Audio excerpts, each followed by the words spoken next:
Hi friends, welcome to Indian Recipes Tamil. நம்ம இன்னைக்கு சுவையான சட்னி ரெசிபி பார்க்க போறோம்.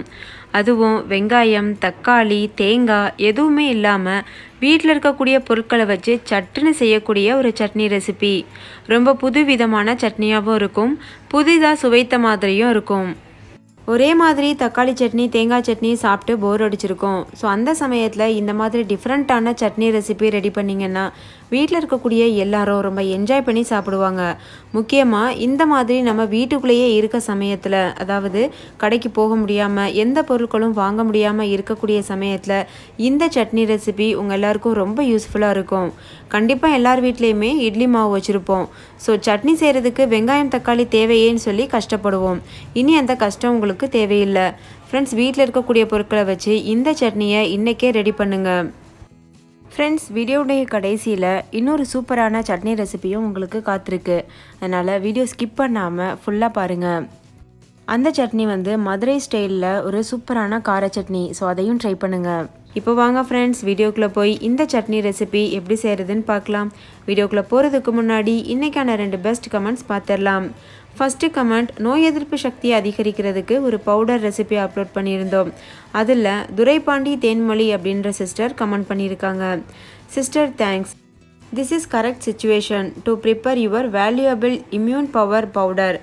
குட் மெஷர்ஸ் ஆஃப் இன்க்ரீடியன்ட்ஸ் கிரைண்டிங்னு எழுதியிருக்கீங்க. ரொம்ப ரொம்ப நன்றி சிஸ்டர் உங்களுக்கு. 2வது கமெண்ட், சரத்குமார் அப்படின்ற பிரதர் நம்ம காய்கறி இல்லாமல் ஒரு குழம்பு ரெசிபி அப்லோட் பண்ணியிருந்தோம்ல, அதில் கமெண்ட் பண்ணியிருக்காங்க. அக்கா, ஐ ட்ரை தட் ரெசிபி, நல்ல டேஸ்ட்டாக இருந்துச்சு. நாங்கள் பேச்சுலர், இந்த மாதிரி ரெசிபி போட்டிங்கன்னா ஈஸியாக செஞ்சுருவோம், தேங்க்யூன்னு எழுதியிருக்கீங்க. ரொம்ப ரொம்ப நன்றி பிரதர் உங்களுக்கும். செய்துட்டு டைம் எடுத்து எனக்காக கமெண்ட் பண்ணியிருக்கீங்க. உங்கள் 2 பேர்த்துக்குமே ரொம்ப ரொம்ப தேங்க்ஸ். ஃப்ரெண்ட்ஸ், நீங்களும் இந்த 2 ரெசிபியும் ட்ரை பண்ணி பாருங்கள். இந்த வீடியோக்கு கீழே இருக்க டிஸ்கிரிப்ஷன் பாக்ஸில் அந்த 2 ரெசிபியுடைய லிங்க்கும் தந்திருக்கேன். நீங்கள் போய்ட்டு செக் பண்ணி பாருங்கள், உங்களுக்கும் ரொம்ப ரொம்ப பிடிக்கும். ஃபஸ்ட்டு இந்த ரெசிபி பண்ணுறதுக்கு ஒரு கடாயை சூடுபடுத்திக்கோங்க. நான் இரும்பு கடாய் சூடுபடுத்தியிருக்கேன். உங்கள் வீட்டில் அலுமினியம் நான்ஸ்டிக் கடாய் இருந்தால் கூட அது கூட நீங்கள் பயன்படுத்திக்கிறலாம். இதில் 2 ஸ்பூன் அளவு நல்லெண்ணெய் சேர்த்துக்கோங்க. நல்லெண்ணெய்க்கு தவிர்த்து வேறு எண்ணெய் கூட நீங்கள் யூஸ் பண்ணிக்கலாம். ஒரு கைப்பிடி அளவு பூண்டு சேர்த்துக்கோங்க. பூண்டு முற்றிலும் ஆப்ஷனல். உங்கள் கைவசம் பூண்டு இல்லைன்னா ஸ்கிப் பண்ணிக்கோங்க. 1/4 கப் அளவுக்கு உளுத்தம்பருப்பு சேர்த்துக்கோங்க. நீங்கள் உளுத்தம்பருப்புக்கு பதிலாக கடலைப்பருப்பு கூட சேர்த்துக்கிறலாம். சேர்த்துட்டு இதை ஒரு தடவை நல்லா வறுத்துக்கோங்க. உளுந்தினுடைய வாசனை வரது வரைக்கும் நல்லா வறுத்துக்கிறணும்.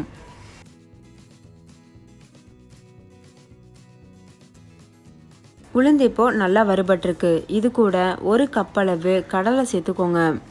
உங்கள் வீட்டில் 5-6 பேர் இருந்தீங்கன்னா 1 கப் அளவு கடலை கரெக்டாக இருக்கும். இல்லை 2-3 பேர் இருக்கீங்கன்னா 1/2 கப் அளவு கடலை சேர்த்துக்கோங்க. சேர்த்துட்டு மிதமான தீயில இதை வறுத்துக்கோங்க.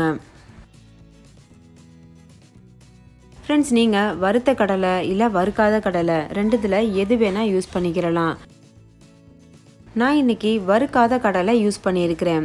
இப்போது இது நல்லா வறுபடட்டும். ஒருவேளை நீங்கள் வறுத்த கடலை யூஸ் பண்ணியிருக்கீங்கன்னா கண்டிப்பாக அதை ரொம்ப நேரம் வறுத்துறாதீங்க. ஒரு 2 நிமிஷம் வறுத்தா போதும்.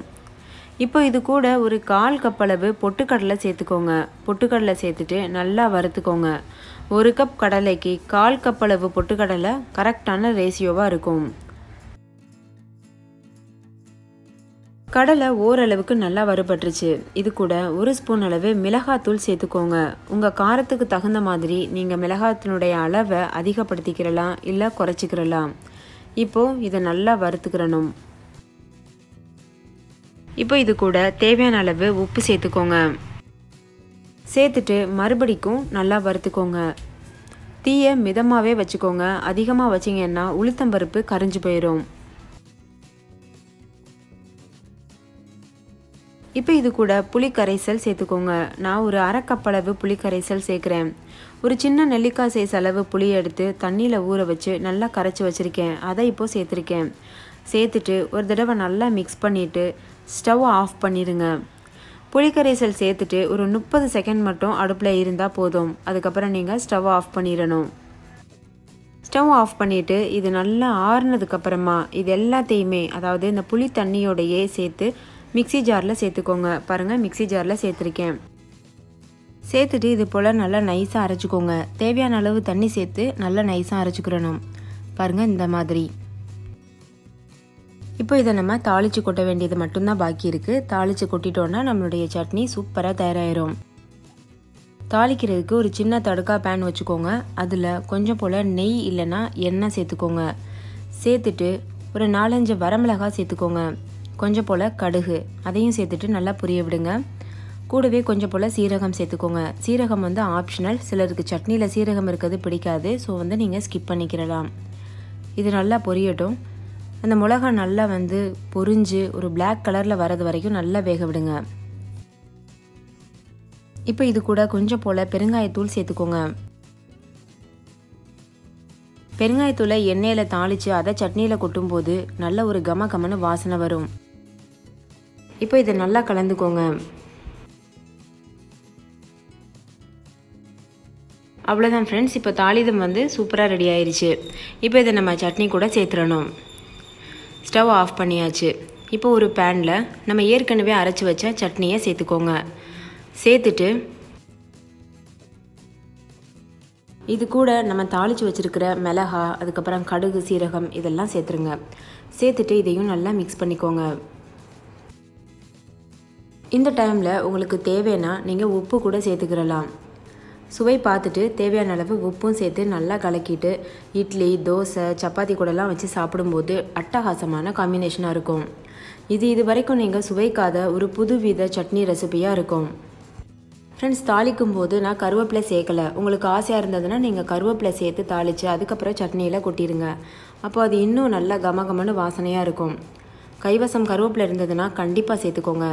அப்போ நல்லா டேஸ்ட்டாக இருக்கும். ஸோ ஃப்ரெண்ட்ஸ், நான் வந்து சுட சுட இட்லியோட இந்த புதுவிதமான சட்னி வச்சு சாப்பிட போகிறேன். நீங்களும் கண்டிப்பாக இதே ரெசிபியை ட்ரை பண்ணுங்கள். 2 இட்லி சாப்பிட்ற இடத்துல 3 இட்லி கூட சாப்பிடுவாங்க. அவ்வளோ சுவையாக இருக்கும். குழந்தைங்கள்லேருந்து பெரியவங்க வரைக்கும் ரொம்ப விருப்பப்பட்டு சாப்பிடுவாங்க. ஸோ கண்டிப்பாக ட்ரை பண்ணுங்கள். ட்ரை பண்ணிவிட்டு உங்களுடைய எக்ஸ்பீரியன்ஸ் எப்படி இருந்ததுன்னு கமெண்ட்டில் என் கூட ஷேர் பண்ண மறந்துடாதீங்க. இன்னொரு சூப்பரான ரெசிபியோட நான் உங்களை சந்திக்கிறேன். அதுக்கு முன்னாடி நம்ம சேனல் இந்தியன் ரெசிபீஸ் தமிழை சப்ஸ்கிரைப் செய்யாத நண்பர்கள் சப்ஸ்கிரைப் செய்துக்கோங்க. தேங்க்யூ. பாய்.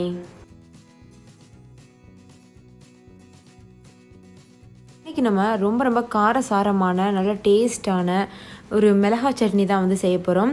இது வந்து பார்த்திங்கன்னா ட்ரெடிஷ்னலான ரெசிபி. ரொம்ப டேஸ்ட்டாக இருக்கும். முக்கியமாக இட்லிக்கு வந்து பார்த்திங்கன்னா அட்டகாசமான காம்பினேஷனாக இருக்கும். ஸோ கண்டிப்பாக வந்து எல்லோரும் ட்ரை பண்ணி பாருங்கள். வாங்க எப்படி செய்கிறதுன்னு வீடியோக்குள்ளே போய் பார்க்கலாம். ஃபஸ்ட்டு ஒரு கடாயை ஹீட் பண்ணிக்கோங்க. அதில் நல்லெண்ணெய் 3 ஸ்பூன் அளவுக்கு சேர்த்துக்கோங்க. நம்ம இதில் அதிகமான மிளகாய் சேர்க்க போகிறோம்ல, அதுக்காக வயிற்றுக்கு எந்த உபாதையும் வரக்கூடாது அப்படின்றதுக்காக வந்து நம்ம நல்லெண்ணெய் சேர்க்குறோம். ஸோ நிறையாவே சேர்த்துக்கோங்க. நல்லெண்ணெய் வந்து உடம்புக்கு நல்லது தான், அது கெடுதல் பண்ணாது. ஸோ வந்து நீங்கள் பயப்படாமல் நிறையா சேர்த்துக்கோங்க. அடுத்து இதில் 1 ஸ்பூன் அளவுக்கு கடுகு சேர்த்து தாளிச்சுக்குவோம். அதுக்கப்புறமா ஒரு 1/2 ஸ்பூன் அளவுக்கு உளுந்து சேர்த்து தாளிச்சிருக்கேன். அடுத்து ஒரு 1/4 ஸ்பூன் அளவுக்கு சீரகம் சேர்த்தாச்சு. அதுக்கப்புறமா கொஞ்சம் போல் கடலைப்பருப்பு அதையும் சேர்த்து நல்லா தாளிச்சுக்கோங்க. தாளிதம் நல்லா பொரிஞ்சதும் ஒரு கொத்து கருவேப்பிலை அதில் சேர்த்துடலாம். கருவேப்பிலை பொரிஞ்சிருச்சு. அதுக்கப்புறமா இதில் வந்து ஒரு கைப்பிடி அளவுக்கு பூண்டு, ஒரு 3 பெரிய சைஸ் வெங்காயம் இது எல்லாத்தையும் சேர்த்து நல்லா வந்து நம்ம வதக்கிக்கிறலாம். 3 வெங்காயத்தையும் நல்லா பொடியாக நறுக்கி வச்சுருக்கேன். ஸோ இது எல்லாத்தையும் சேர்த்து நல்லா அந்த வெங்காயத்துடைய நிறம் மாறுற வரைக்கும் நல்லா வதக்கிக்கோங்க. உப்பு சேர்த்தோம் அப்படின்னா சீக்கிரத்துலேயே வந்து வெங்காயம் வதங்கிடும். ஸோ உப்பு சேர்த்து வதக்கிக்கோங்க. இப்போ வெங்காயம் ஓரளவுக்கு வதங்கிடுச்சு. இதில் நான் 20 வரமிளகாய் வந்து சேர்த்துருக்கேன். உங்களுக்கு காரம் வந்து இவ்வளோ தேவையில்லைன்னு நினச்சிங்கன்னா நீங்கள் ஒரு 15 சேர்த்துக்கலாம். நான் சொல்கிற அளவு வந்து 3 பெரிய சைஸ் வெங்காயத்துக்கு சொல்கிறேன். ஸோ அந்தளவுக்கு நீங்கள் வந்து ரேஷியோ வந்து குறைச்சிக்கவும் கூட்டிக்கவும் செய்துக்கோங்க. இப்போ இந்த மிளகாயும் நல்லா வந்து வதங்கட்டும். நல்லா வந்து நம்ம இதை வதக்கி விடலாம். இப்போ இதில் ஒரு சின்ன துண்டு புளி வந்து சேர்த்துக்கோங்க. நல்ல ஒரு புளிப்பு சுவை கொடுக்கும். நல்லா டேஸ்ட்டாகவும் இருக்கும். இப்போ இது எல்லாத்தையும் சேர்த்து நல்லா வதக்கிடுங்க. தேவையான அளவு உப்பு சேர்த்து நல்லா வந்து வதக்கிக்கோங்க. வதங்கினதுக்கப்புறமா நல்லா ஆற வச்சுட்டு அதுக்கப்புறமா மையை அரைச்சிட்டு வந்துடலாம்.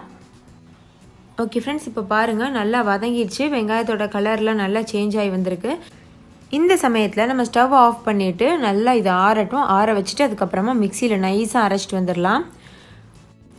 ஓகே ஃப்ரெண்ட்ஸ், இப்போ பாருங்கள் நல்லா நைஸாக அரைச்சிட்டு வந்தாச்சு. இது வந்து பார்த்திங்கன்னா ரொம்ப ரொம்ப வந்து டேஸ்ட்டாக இருக்கும். நல்லா காரசாரமாக ஒரு இட்லி சாப்பிட்ற இடத்துல ஒரு 10-15 இட்லி சாப்பிட்ருவாங்க. அவ்வளோ டேஸ்ட்டாக இருக்கும். ஸோ கண்டிப்பாக நீங்கள் ட்ரை பண்ணி பாருங்கள். ட்ரை பண்ணிவிட்டு உங்களுடைய எக்ஸ்பீரியன்ஸ் எப்படி இருந்ததுன்னு கமெண்ட்டில் என் கூட ஷேர் பண்ண மறந்துடாதீங்க. இன்னொரு சூப்பரான ரெசிபியோட நான் உங்களை சந்திக்கிறேன். அதுக்கு முன்னாடி நம்ம சேனலில் ஃபர்ஸ்ட் டைம் பார்க்குற நண்பர்களாக இருந்தீங்கன்னா இந்த வீடியோக்கில் இருக்க ரெட் கலர் சப்ஸ்கிரைப் பட்டனை கிளிக் பண்ணி சப்ஸ்கிரைப் பண்ணுங்கள். கூடவே இருக்க பெல் சிம்லையும் கிளிக் பண்ணுங்கள். ஸோ நான் தினம் அப்லோட் பண்ணுற புது வீடியோஸ் உங்களுடைய மொபைலுக்கு வந்து சேரும். தேங்க்யூ.